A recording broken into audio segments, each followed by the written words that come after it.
Hello बच्चों, 2024 जी mains का exam आपका 27 से स्टार्ट हो रहा है। और ये प्रोग्राम ये सेशन हमने इसलिए रखा है कि एग्ज़ाम के दिन और उसके एक दिन पहले आपके क्या एक्टिविटी होने चाहिए और क्या एक्शन आप लें कि आपका जो एग्ज़ाम है 3 आवर का वो बेस्ट हो। बट फाइनल टिप्स से पहले मैं कुछ बातें आपको बताना चाहूँगा कि जैसे आप लोग अभी कोचिंग में थोड़ा अटेंडेंस कम आ रही है आपकी, बट उसके लिए हम लोगों ने फोर्स नहीं किया। बट बच्चों देखो, आगे जैसे ही आपका ये मेंस एग्ज़ाम हो जाता है, फर्स्ट मेंस, उसके बाद सीबीएसई का एग्ज़ाम है, सेकंड मेंस है, एडवांस का एग्ज़ाम है।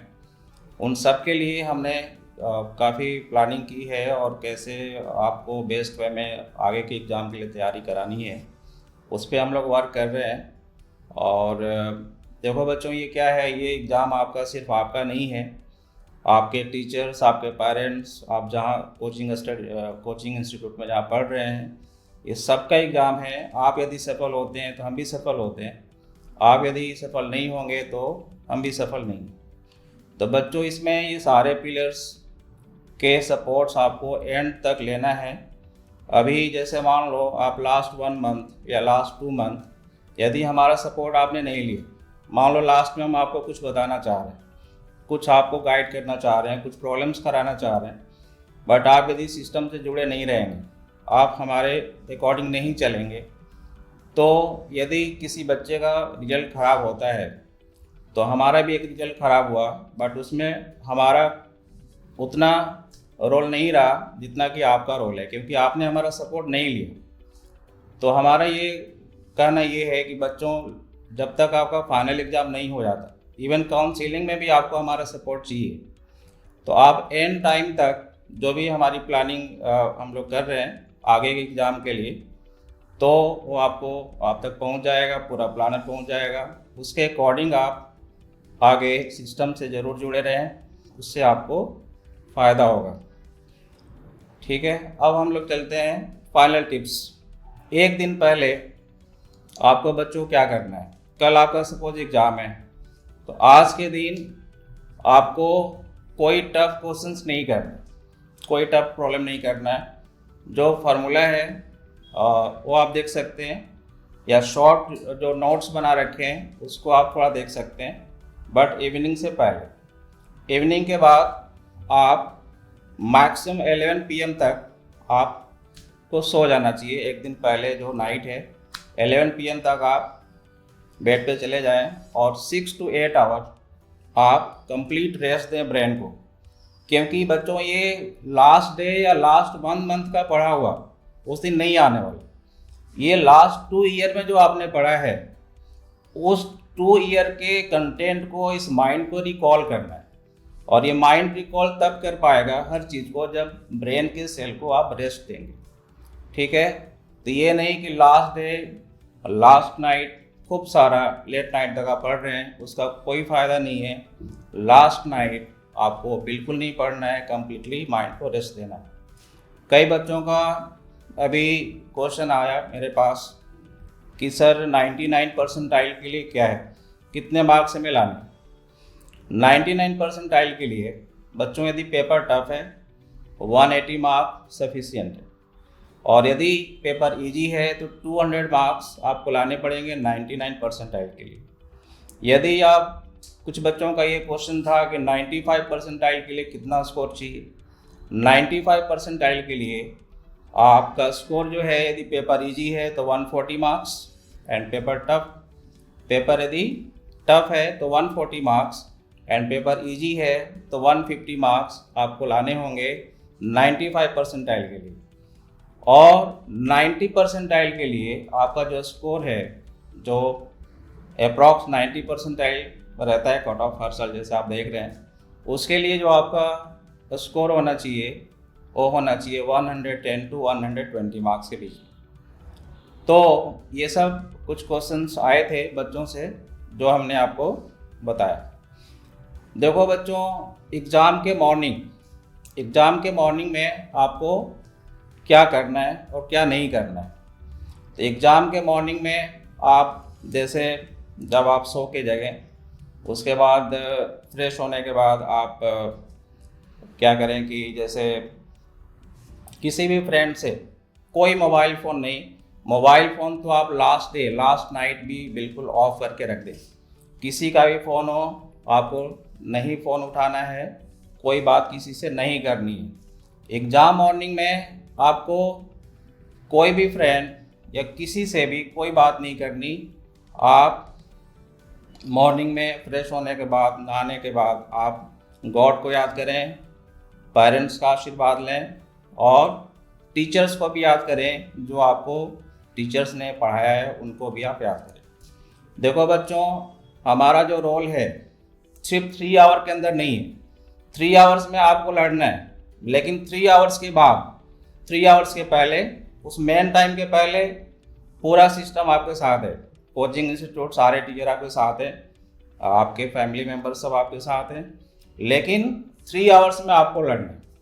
तो 3 आवर्स में कैसे क्या करना है उसके लिए कुछ पॉइंट्स हम बताएंगे आपको।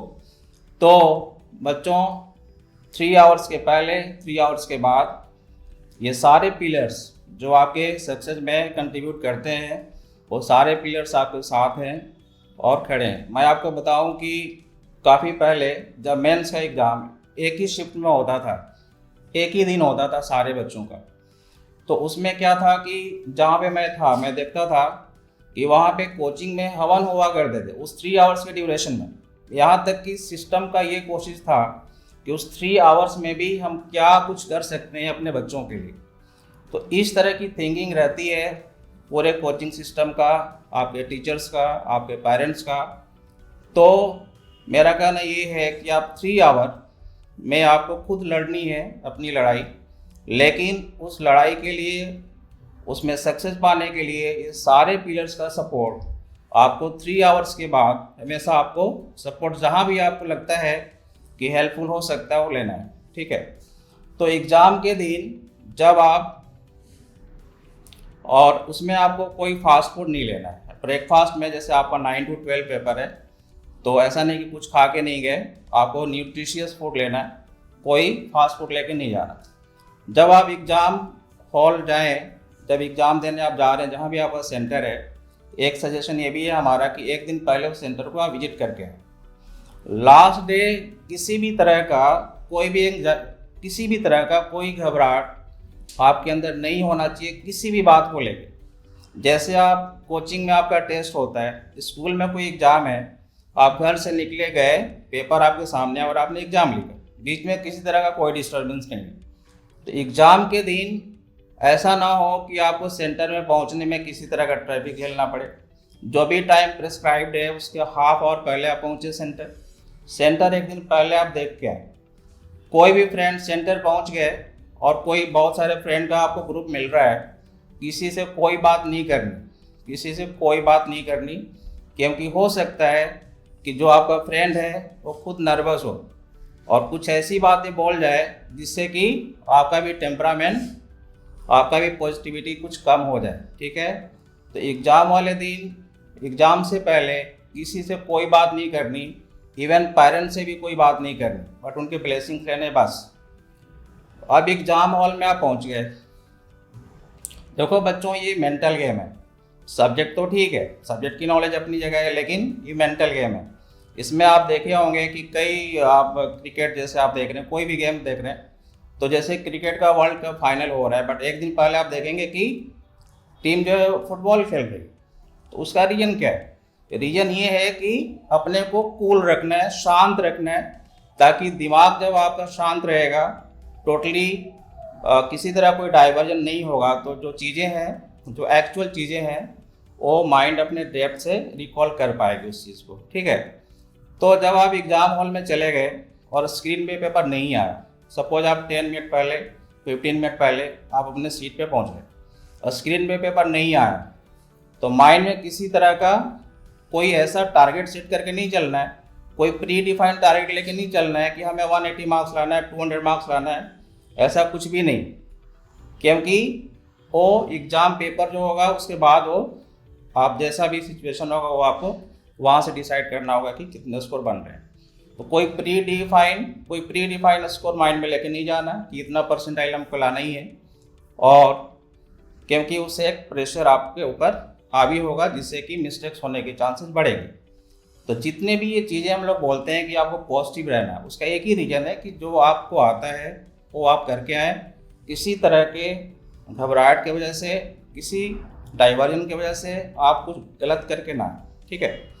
अब एक चीज़ और मैं बोलूँगा बच्चों कि ये जो आपका जो एग्ज़ाम में जो स्कोर होता है, ये स्कोरिंग रिलेटिव है।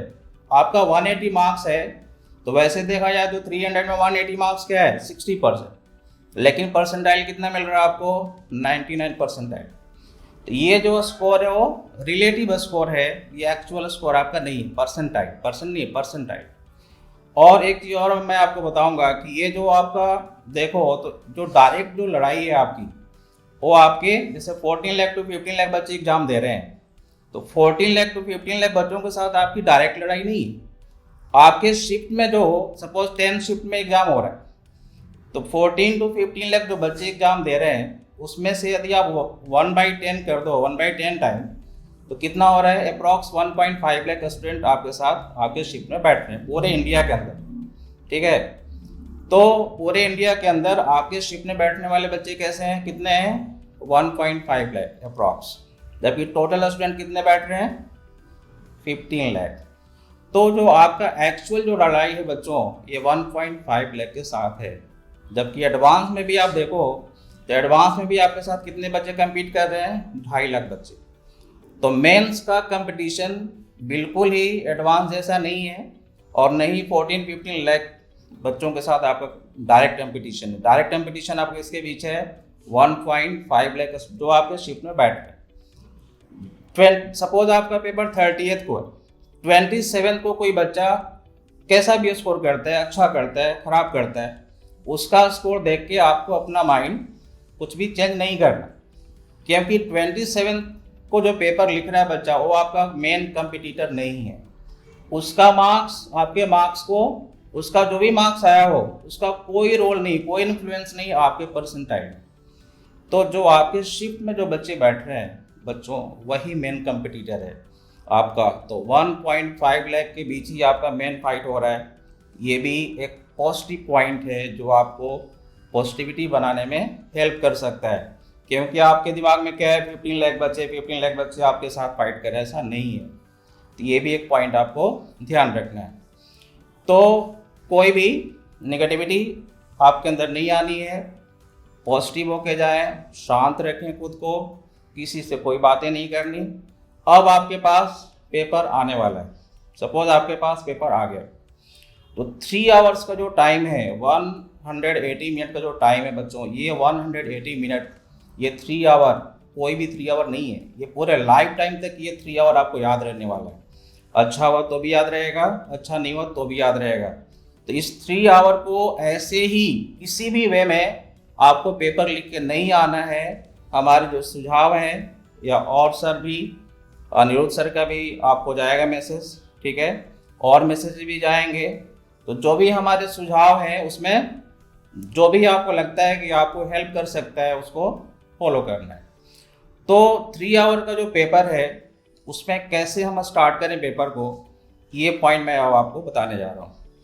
तो सपोज 3 आवर का पेपर आपके स्क्रीन पे आ गया।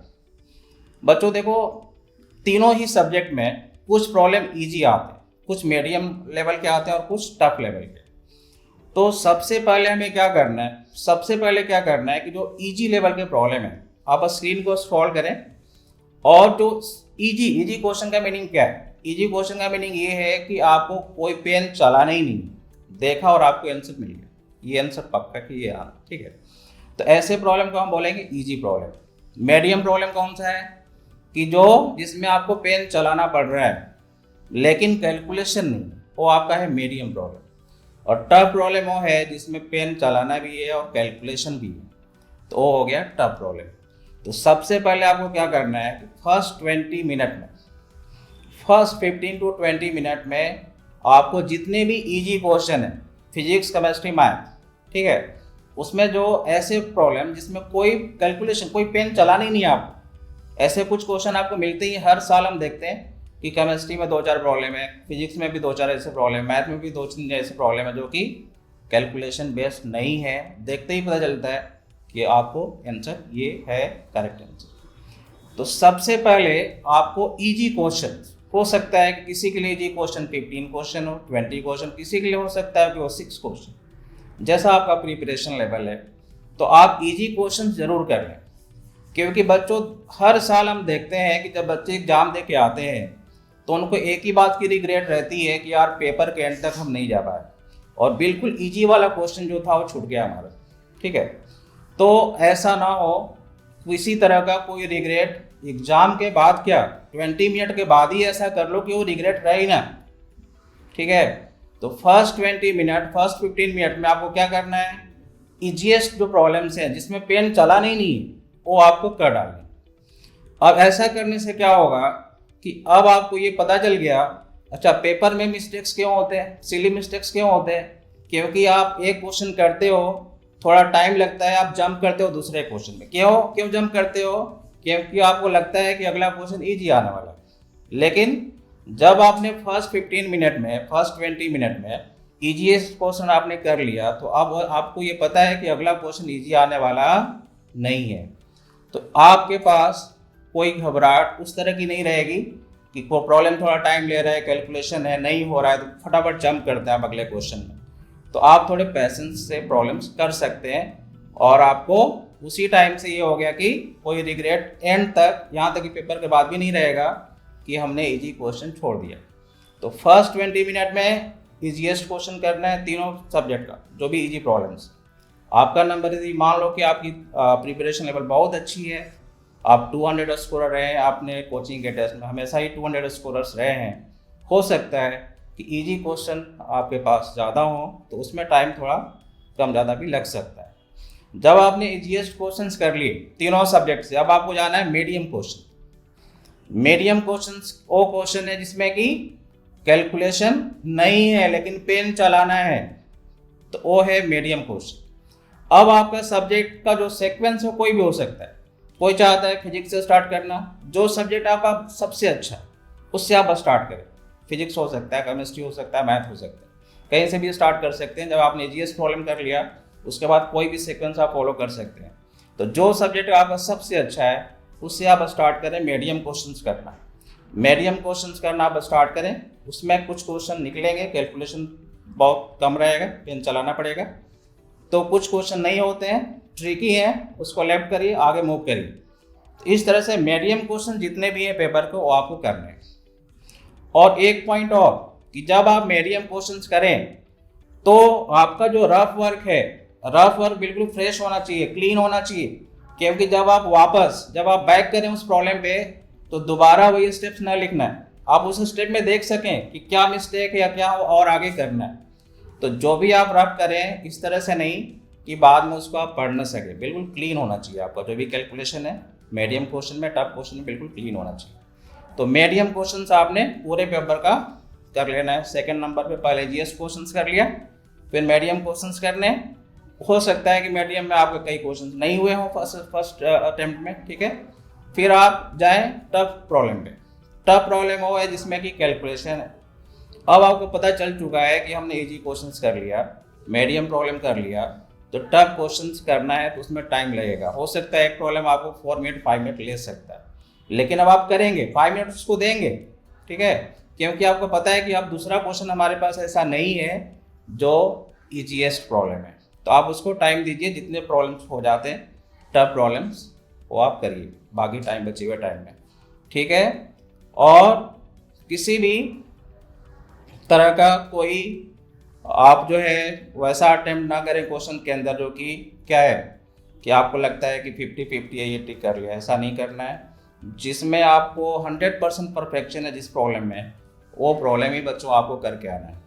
उस प्रॉब्लम में जिसमें थोड़ा भी डाउट है उसमें आपको नहीं जाना है, टिक नहीं करना है, क्योंकि एक रॉन्ग क्वेश्चन करने का मतलब 5 मार्क्स का लॉस है। यदि आप 30 क्वेश्चन करके सही क्वेश्चन करके जो बच्चा आता है उसको 120 मार्क्स मिलते हैं, और सपोज कोई 40 क्वेश्चन करके आया और उसके 10 गलत हो गए तो कहाँ गया? 30 इसने भी राइट किया, 30 उसने भी राइट किया, लेकिन इसको मिला 120, उसको क्या मिला 110। ये फ़र्क है।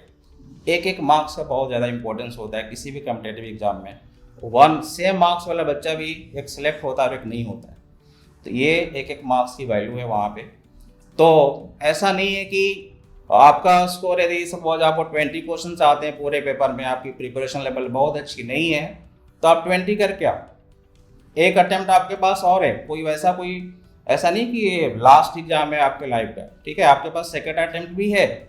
तो आप जितना सही सही स्कोर आप बना सकते हैं वो आपको बनाना है, ठीक है। आपको 50 प्रॉब्लम्स आते हैं 50 करो, 60 आता है 60 करो, आपको 15 क्वेश्चन आते हैं तो कोई नहीं 15 प्रॉब्लम्स करके आओ, हो सकता है आपका लेवल प्रिपरेशन लेवल वही है, उतना ही आपको आ रहा है, तो आप 15 प्रॉब्लम्स करके आए, 60 मार्क्स आपका आएगा, 60 मार्क्स के बेस पे आपको 80 परसेंटाइल मिलेंगे पहले में, अगले में फिर आप अच्छा करना, ठीक है। तो बच्चों ये सब पॉइंट जो हमने बताया ये सब आपको ध्यान रखना है, और आपका एग्ज़ाम बहुत अच्छा हो, आपका एग्ज़ाम का दिन शुभ हो, ऑल द वेरी बेस्ट, ठीक है। और एग्ज़ाम के बाद जैसे हमने बताया कि सब लोगों ने जो मैम हैं, सर हैं, अनिरुद्ध सर हैं, मैं हूँ, मिलके काफ़ी आपके लिए सोच रहे हैं आगे के लिए कैसे हम क्या करें कि आपके आने वाले जो एग्ज़ाम है वो बेस्ट हो। और ये जो पहला मेंस है इसमें आपको परसेंटाइल जो भी मिलेगा उसको हमें लेके आगे बढ़ना है। इससे आपको पहले मेंस के बाद आपको ये नहीं बताया जाएगा कि आप सेलेक्ट हुए या नहीं हुए, इसमें सिर्फ आपको परसेंटाइल मिलेगा। सेलेक्ट आप हुए ना हुए वो आपको सेकंड मेंस के बाद पता चलेगा। दोनों में जो बेस्ट स्कोर होगा वो स्कोर काउंट करके रैंक बनेगी और फिर आपको 2.5 लाख बच्चे सेलेक्ट होंगे एडवांस के लिए, ठीक है। तो बच्चों all the very best for your exam, and आपका एग्ज़ाम सपोज 30th को है, उसके पहले टाइम है, तो आप आए, सेंटर आए, मिले, बैठ के बात करें, जो भी आपको जहाँ जहाँ प्रॉब्लम है और जो कोई भी टाइप का मोटिवेशन चाहिए उसके लिए हम लोग हमेशा आपके लिए खड़े हैं, ठीक है बच्चों, थैंक यू।